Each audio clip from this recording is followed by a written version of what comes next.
It is now my pleasure to introduce our main speaker, Dave B. from Pasadena. Hi, Dave. You're welcome, bud. Right, yeah. Hello, my name's David Britton. I'm an alcoholic. Thanks, Anna. You know, we're all sitting in this room tonight. Like me, I think we all got pretty cleaned up, so I don't think we're on his naughty list anymore, you know, so. And I want to thank Bruce for asking me to come out tonight. I've known Bruce for a number of years. He used to share the same home group out in the Palisades, Monday night Palisades speaker meeting. It was a home group for mine for about 25 years. Logistics just took me away, and family life kind of took me away from that home group. But, you know, and I miss it. But I met some great people there, including Bruce. So, Bruce, thanks for having me come out tonight. I want to thank my buddy Max and Eric for coming out, my sponsor Bob, you know, and I live out in Altadena, and you know what? We go to any length to stay sober, and I'll go anywhere to share. You know, if somebody asks and I'm free, I'm like, yeah, I'm there.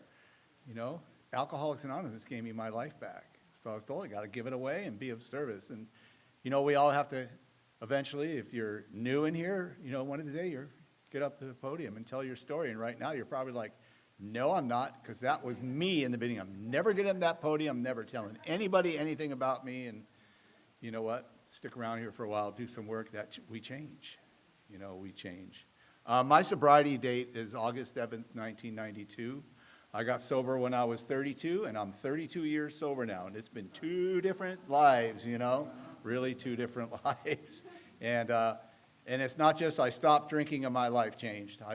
I came to Alcoholics Anonymous, stopped drinking, and reluctantly did the work, and my life slowly started to change, you know. Are there other alcoholics in here tonight that are in their first year? If so, would you mind raising your hand if you're like in your first year? Look at that, quite a few of you. That's awesome, you know. You know, I hope you keep coming here. That first year to me was hard, fun, and most important. That's when my first sponsor really built that foundation in me. That still is with me today, and I didn't know that at the time.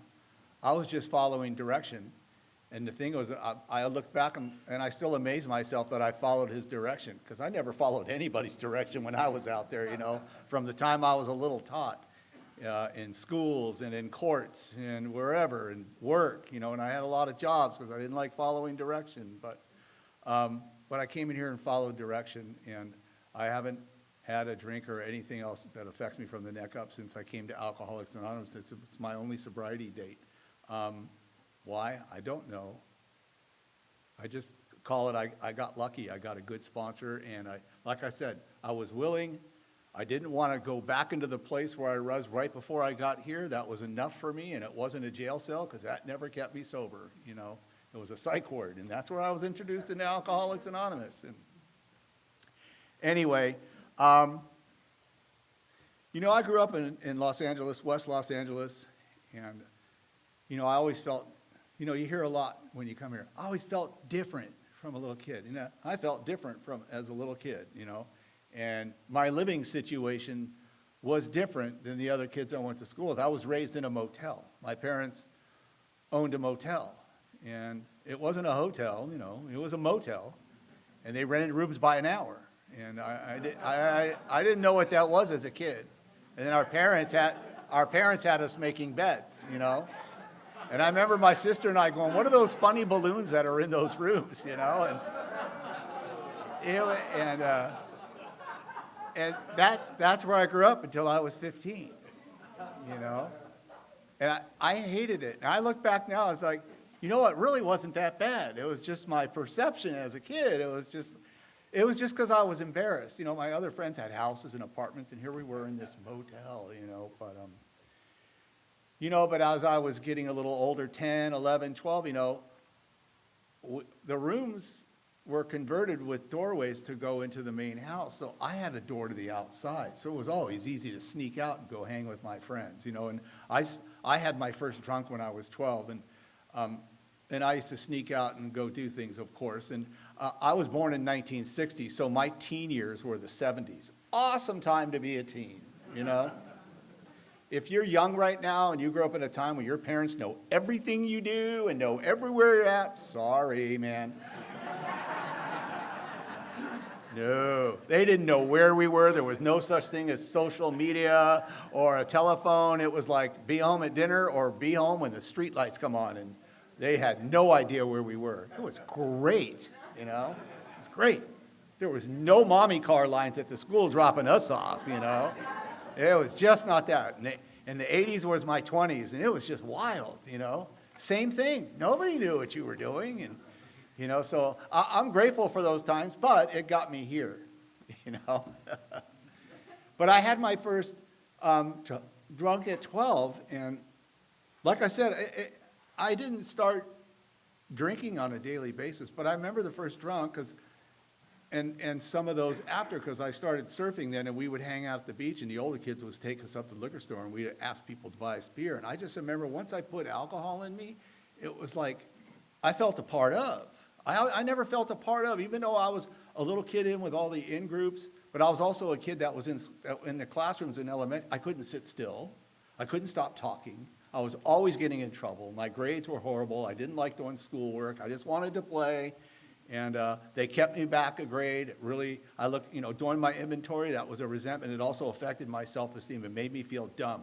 It kept me back with the little kids. And when you're little, a year difference is big, you know, and all of a sudden I was with the little kids, and I kind of gave up on school then. And by 8th grade, you know, I was getting loaded before school. I got caught with some other friends of ours because we were kind of dealing some things in school that our friends were bringing, and I got thrown out of junior high school and had to go to another school and met some other kids just like me, you know, and here I am, 14, and we're dropping things and getting loaded in the classrooms, you know, and I don't have kids, but I have nieces and nephews, and I look at them when they were that age, and I was like, was I really that little doing that stuff? Yeah, you know, and it was just a way of life, you know, getting drunk on the schoolyard. You know, in elementary, I started smoking before I started drinking, and I just thought it was cool, so I would light up on the schoolyard. Well, of course, they'd catch me, suspend me, you know, and then I got thrown out of junior high, and then I barely made it through junior high school, but when it came down to graduation, they said, your grades are too bad, we're going to give you your diploma, you can't participate in graduation, so we're going to let you out of school early. To me,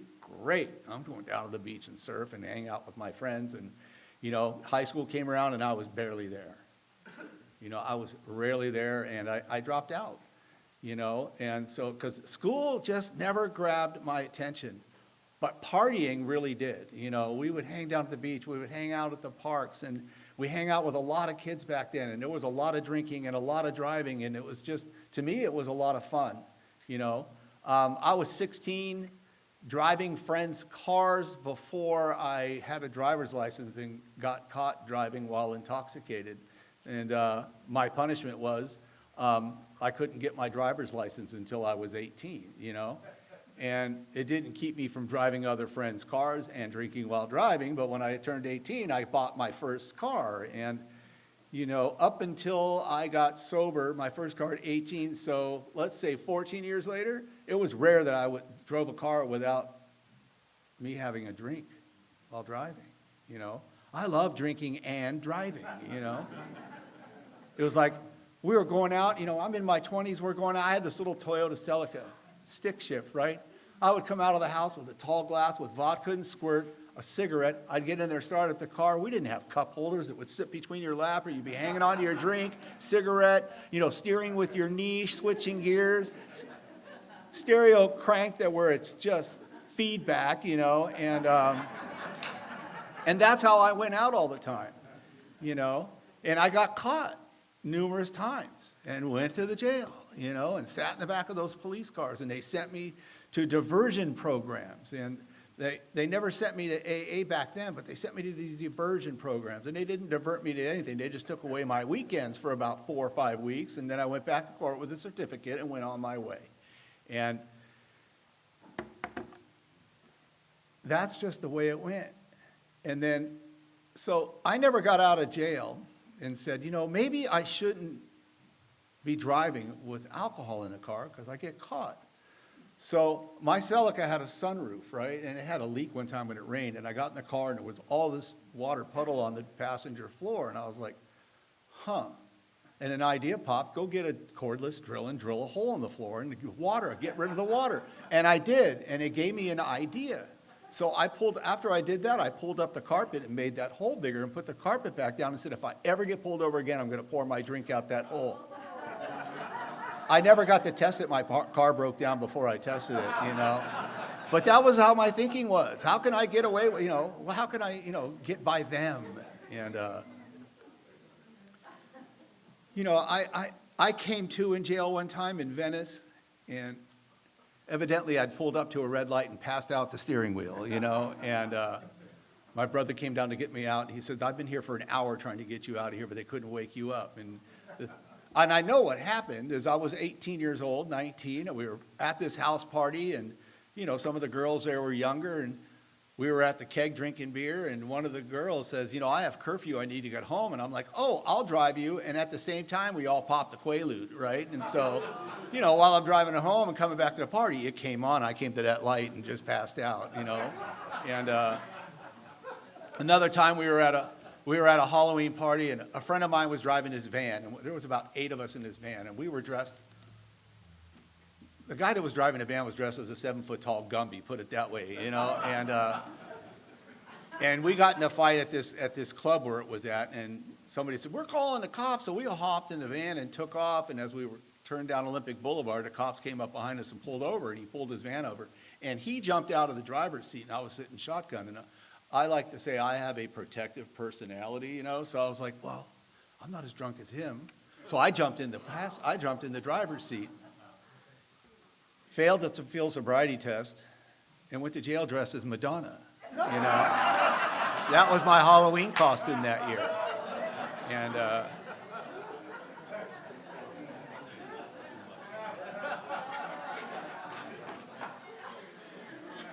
still didn't keep me from drinking and driving,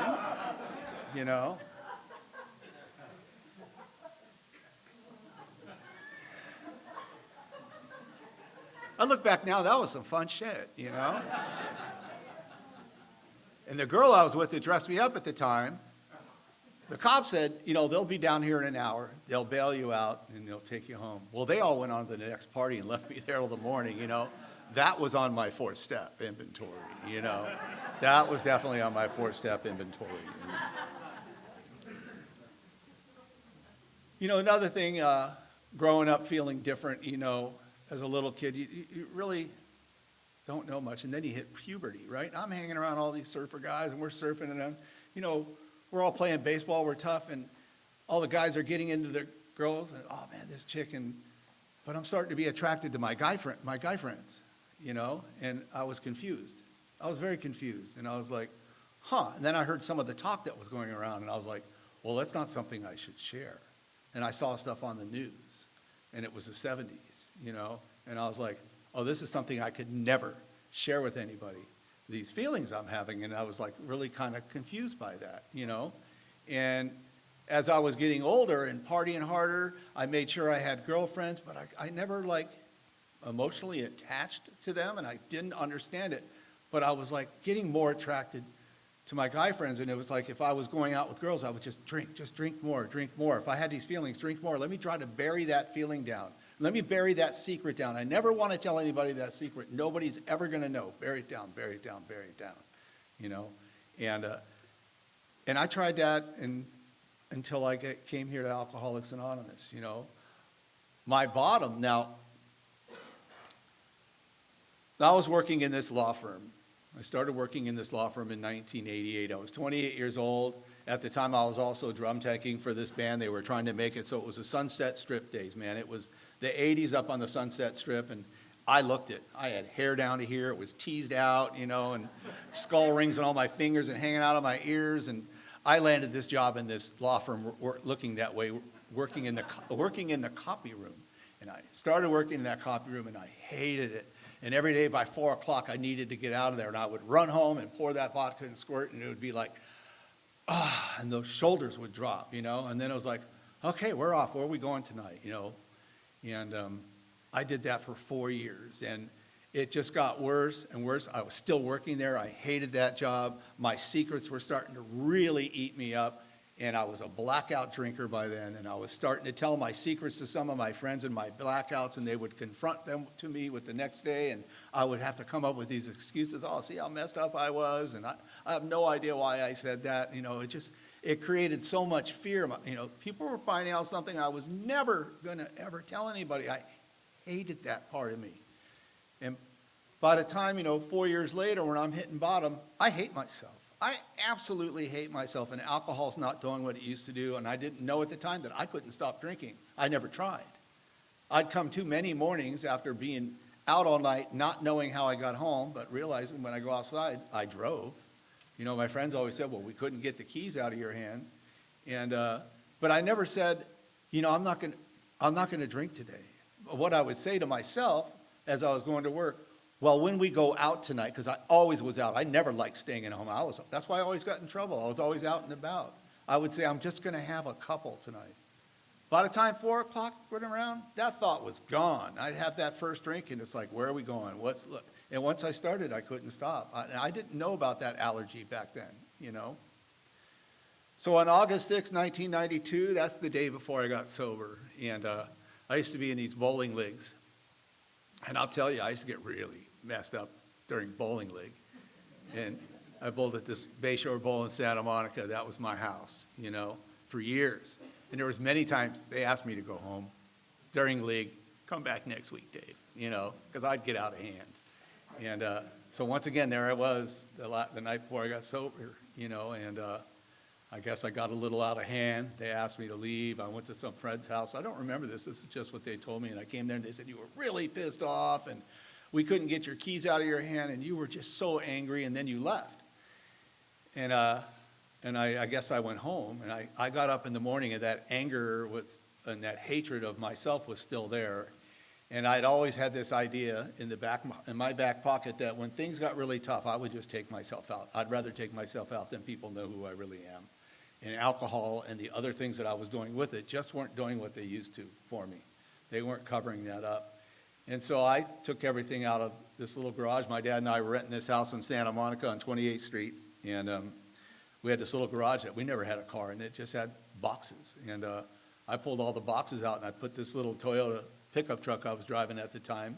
Granted, I was driving it on a suspended license. It was unregistered and had no insurance, but I drove it drunk every night, And I pulled that into that garage and I put a hose in the tailpipe and closed the doors and hopped in.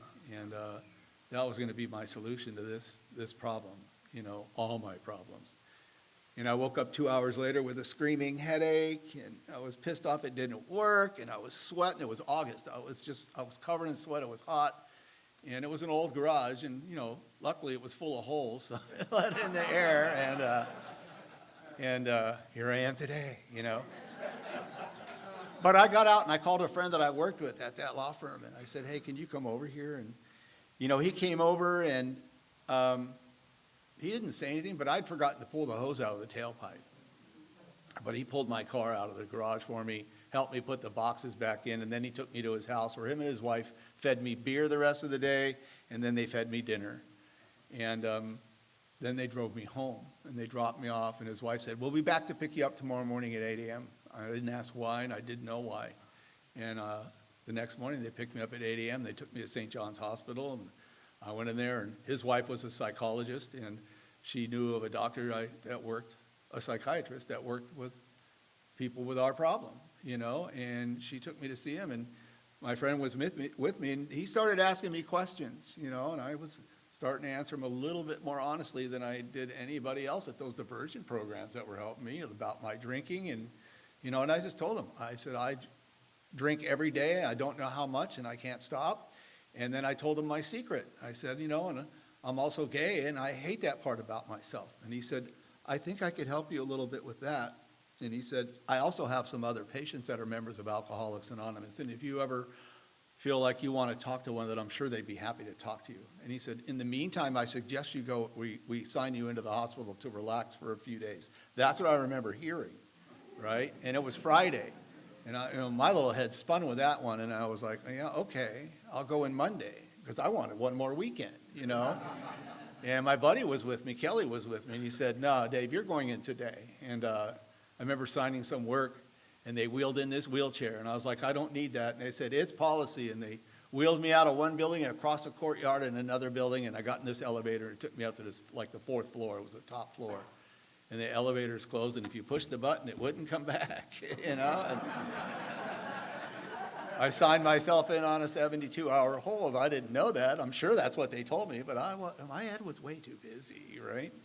And I detoxed those 3 days in that hospital. And Monday came around when it was time to get out. And the internist came in to see me. Had been watching me all weekend, and he said, you know, I suggest you stay in here for a few more days. We want to keep an eye on your liver. You have a little fatty liver, and you know, there's also we have a rehab program across the way you might get some use out of. And you know what? I was not ready to face the world. And then I said, no problem, I'll stay. You know, I'd rather stay in there than go face the world, and that's what I did. I ended up staying 8 days there. And while I was there, that Monday, I was in some kind of process group, and the leader of that process group said, hey, there's a person next door that's here from Alcoholics Anonymous. If anybody would like to go over and meet with him, you're more than welcome. And 2 of us went over there, me and this other girl. And that was my first introduction to Alcoholics Anonymous. This man, I don't remember his name. I just remember he said he was from Pasadena. He told his story, which I don't remember. I don't remember stories from the beginning days. My head was way too loud for that. And he gave us each a big book. And at night, I would start reading that big book because there wasn't that much else to do. And I remember the doctor's opinion identifying with what I was reading, that allergy of the body, that obsession of the mind. And then some panels came in, and these people came in and just told their stories. And, you know, after 8 days there, the internist and my psychiatrist said, hey, we'd like you to check into the rehab program here. And I went, no, I'm not going over to that rehab. I've been over there 2 days, and I don't like what they say over there, you know. And he said, well, we'll sign you out if you promise to go to an Alcoholics Anonymous meeting. I said, okay, no problem, you know. Now, every time I got out on one of those jail cells, which was about 14 to 16 of them, the first thing I did was go grab a drink. And I don't know why I didn't go grab a drink. I went home. I went to bed. I went to work the next day back at that law firm, making photocopies that I hated doing. And afterwards, I went to my sister's house. A friend of mine had his DUI. They made him do Alcoholics Anonymous meetings, and he went to this little clubhouse on Ohio Street.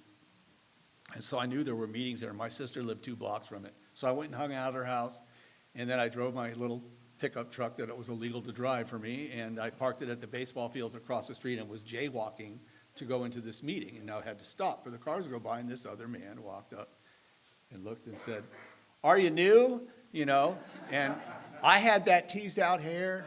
I had all those skull rings on. I had a white tank top, blue shorts below my knees, black Doc Martens, white socks up to my knees. I was looking cool. He was in a suit and tie, you know, and I said, yeah, this is my first meeting, you know. Tell an old timer that your first meeting, their eyes light up, teeth get all bright. And, come on in, let's get you a seat, you know. And he took me in, he got me a seat. And it was smoky, and half the room was smoking, half was not. And he said, do you smoke? I said, no, you won't get burned on this side. I remember we sat there. I don't remember much else about that meeting. It's just a lot of hands and teeth came at me and a lot of business cards. And I was asking, what do I do with these business cards? Oh, you call people. And my head's going, I'm not calling anybody.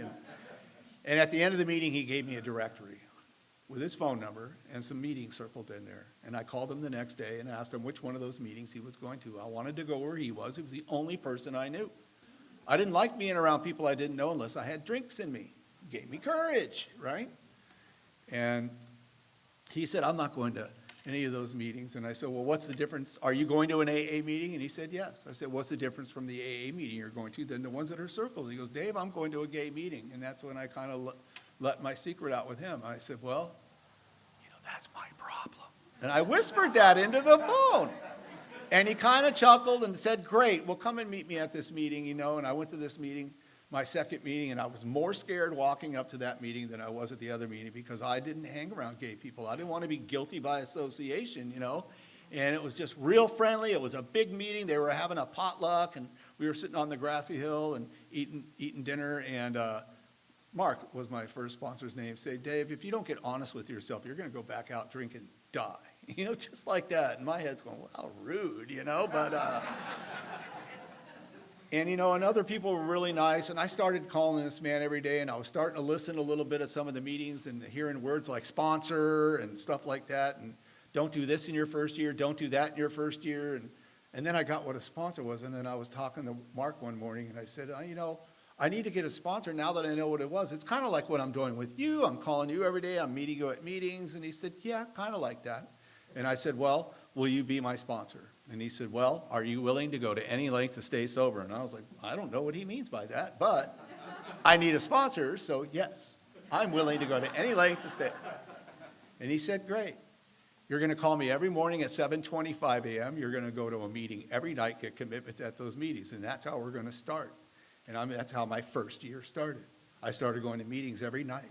I started getting commitments at those meetings. I go to the secretary and say, my sponsor said I have to have a commitment. And they would just make up a commitment if they didn't have any available, And I started meeting other alcoholics. And then those first few weeks after the meetings, I would go back to the house where I hung out with my friends. And they'd all be doing what we do. And I'd be sitting there white knuckling it, And then one night, one of those meetings, this guy Randy, who I'd been seeing at the meetings for a few weeks, turned to me and said, hey, Dave, what do you do after the meeting? And I told him, I said, I go back to my old friend's house. They're all still drinking and drugging, And he says, well, we all go to fellowship. Why don't you come and join us for fellowship? And I said, sure. And I went and had a good time, and I've never been back to that house since, I started fellowshipping with other alcoholics and seeing how, man, we're crazy, and we have fun, I thought we were going to show up at this coffee shop. They were going to sit around the table and talk about God and be all spiritual. And it was nothing like that, And those were like my first friends, And then I started doing step work with my sponsor, and reluctantly doing step work because I really didn't want to do the work. It sounded like school to me. I hated school. I hated writing and blah, blah, blah. And then I met somebody. I'm in my first year. I hear, don't do this in your first year. No relationships in your first year. I'm a month sober, and there's Bill across the room. And I'm like, oh. Well, I'm out now. I can approach somebody. And I went up to this man. I said, hi, my name's David. And he said, hi, my name's Bill. And I said, how much time do you have? He goes, I have 3.5 years. How much time do you have? And I was like, between 30 and 60 days, And we started talking to each other at the meetings and then on the phone, and then he asked me out on a date. He took me to his sponsor's house for a first date, And, that was my first time. Every other date had been with a girl, and it just never felt right, ever, ever, ever. It just became scary to me. And you know what? We spent the next 11 years together. He taught me a lot. He was really involved in AA. Besides my sponsor, I was like, and because when we started dating, he goes, you know what? AA's my life. It comes first. My meetings come first. So he goes, my commitments come first, and if you drink, we're done, And I was like, well, I want to be with him. So I just got more involved in Alcoholics Anonymous, And that was like my first year. It was going to meetings, going to work, complaining about work at 7:25 a.m. to the sponsor, And one day he said, you never complain about those commitments. I was like, no, those are fun, and blah, blah, blah. And he goes, yeah, you do them for fun and for free. And at your job, they're paying you money. So why don't you just take the same attitude that you take to your commitments and apply that to your job and just do whatever they ask you to do. I ended up working there 16 years and ended up as an office manager at this place where I started at the low bottom copy room guy, and that's a result of Alcoholics Anonymous, And at 5, that first speaker moved away, and I got another my first sponsor moved away, and I knew another woman my whole sobriety. Her name was Diane, and on my 5th birthday, I went up to her and I said, I need to get another sponsor. I like the way you're taking some of the people through the steps. Would you mind sponsoring me? And she said, I've never sponsored a man before. Let me talk to my sponsor. And the next day she said, my sponsor said it's fine, but she goes, let's just try it for 30 days. And if it's not working for you, you have an out. If it's not working for me, I have an out. And I said, okay. And we never had that conversation. And she sponsored me up until last year, and she took me through the steps again her way. And I got a lot of experience from her, and she was just involved. And then she had me get involved in H&I. And I got involved in H&I for 5 years, got jail clearance and started going to jails and institutions, in these places. And I had a ball with it, And then I started sponsoring more people, so I had to let go of some of the panels. I was working full-time. I'm trying to get to these meetings. I'm trying to work with these newcomers. I was like, okay, I got to let go of this panel. I have too many. I can keep one or two. I don't need to have all of these. And it was like this way of life was happening. And, you know, it wasn't like I came to Alcoholics Anonymous and said, I need to make this a way of life. It just naturally occurred the more willingness and energy I put into it. You know, there's more to staying sober than just working steps. There's more to staying sober than just going to meetings. And there's more than staying sober than just being of service. To me, you need all three of that triangle: unity, recovery, service. You know, for me, I need all three of that in my life to be balanced. You know, being at meetings. If all of us got well, you newcomers, you'd just be with yourselves at the meetings, you poor things, you know. And so, you know, I said that Bill and I were together for 11 years. And September 2003, he was diagnosed with stage 4 lung cancer. And February 3rd, 2004, he died in our home with hospice care. And, you know, it was only a 5-month battle. And, you know, that was a really hard time, you know. It was harder than when I lost my mom when I was 23, because I was just drunk and loaded at the time. I pushed those feelings down. Here, I got to feel it. You know, I hadn't dealt with a loss like that, you know, and it was tough. But alcoholics rallied around me. They were around us the whole time through that whole process. And when he died, they had me at the meetings and whatnot. And, you know, I was so grateful for the members of Alcoholics Anonymous. And, you know, I got involved in a grief recovery outside of AA because it was suggested by another AA member, and it was very helpful, you know.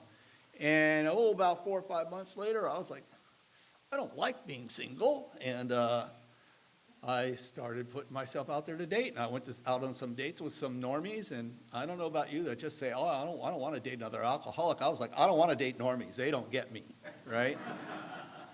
And I met another person online. You know, we were talking. I said, are you a friend of Bill's? And he said, yeah. And we've been together for 21 years. You know, his name's Rick. He usually is a road dog with all of us, but we now take care of his mom, and so we can't leave her alone. So he is at home taking care of his mom tonight while I'm up here with my friends, you know. And my second sponsor started getting dementia, and some other things started occurring, and this was going on for a while. And I was like, you know, after a while, I was like, you know, I really need to find a new sponsor.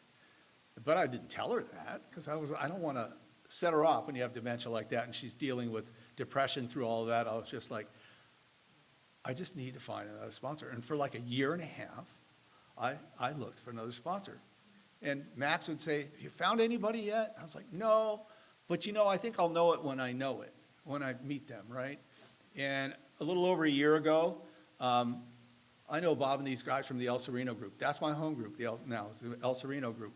And we used to do each other's marathons and invite each other to the marathons and come speak at each other's meetings. And I knew Bob and his crew, you know, and they were speaking at a marathon up at the 185 in Altadena, and I heard that they had this slot on Sunday morning at 10, and I said, Max, El Sereno's going to be up there. You want to go? And he's like, yeah. And Rick's like, oh, I'll go too. So last year, we went over to the El Sereno group, and their slot at the 185, and I'm sitting in there, and Bob gives his talk, and the other guys are up there, and my intuition went, what about Bob? What about Bob? And I said to Max, what about Bob? And he was like, oh, yeah, that'd be good. I was like, yeah, I'll call him after. And then I went, no, go now. And I went over to Bob, and I said, hey, Bob, great talk. I said, hey, do you sponsor people with time? And he said, oh, yeah. And I said, well, you know, I'm looking for a sponsor. Can we talk? He's like, oh, absolutely. And I called him the next day, and now he's been my sponsor for about, you know, a little over a year. And he's a big, loving bear, you know. And we all have a good time together. And, you know, sobriety for me has just, it's had its ups, its downs, just like life. Life on life's terms, right? It's had its hard times, good times. My husband and I have been through bankruptcy. We've lost everything at one time when 2008 hit because he had a business and we had houses, 2 of them, and cars. And, you know, and each house got taken away, and they repoed our cars in the middle of the night. And, you know, we lost everything. He had to file for bankruptcy, and, you know, what did we do? We came to AA, and we talked about it. And we were told, you're going to be okay. And you know what? We've been okay. We've built ourselves back up, you know. And now we're getting older, and we had to make a decision during the pandemic. Well, right before the pandemic, we had to move in with his mom. She couldn't live on her own anymore. She's 90. She's bedridden, dementia. And it was a we were like, "Oh, I don't want to move in there," but we did. And now we've been there, over 5 years, and it's changed it's changed the way we live, I can't do some of the things like I used to, and that's okay. This is me being of service in another way right now. That's obviously what my higher power has me doing, because during the pandemic, we were just taking care of his mom. But during the pandemic, my husband had his first heart attack. And he healed somewhat from that. And then early last year, he was diagnosed with prostate cancer. And so last summer, not this one that just passed, the one before, we went throughout City of Hope through radiation and chemo. And then last November, he had open heart surgery. So I've been taking care of two people for a long time, and sometimes it's exhausting. Thank God he's getting better, And thank God I have a buddy like Max, because Max, I've been a road dog and a good friend of Max here for about 15 years. And, we get to meet some incredible people here in Alcoholics Anonymous. And so I want to wish everybody, a happy, sober holiday. If you're new here and you're struggling with the holidays, stick close to us. You can get through these, I wasn't one that really struggled through the first holidays, but I know what I did my first holidays was different than what I used to, because my first holidays was spent at my first partner's sponsor's house, where there was probably 30 sober people there having dinner together, and then we would be out doing the marathon meetings and cleaning up and, just being of service. And so if you're new and you're going to struggle, hang around us. If there's some marathon meetings up here, go to them. It's a way to be of service, be with them, But you can do it, We're all here still sober now. We've gotten through a lot of holidays. Now I don't mind the holidays. They're fun. I don't have to drink anymore. I don't have to ruin them for anybody anymore either. So anyway, thanks for letting me talk tonight.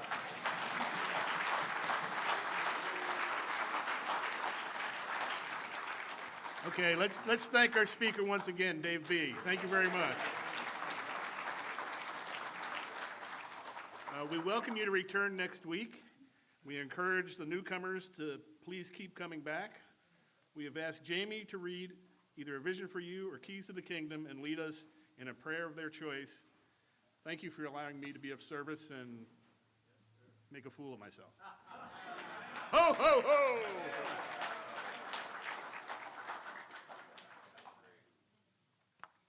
Janie, I'm an alcoholic. The keys to the kingdom. I have had my share of problems, heartaches, and disappointments, because that is life. But also, I have known a great deal of joy and a peace that is the handmaiden of an inner freedom. I have a wealth of friends, and with my AA friends, an unusual quality of fellowship. For to these people, I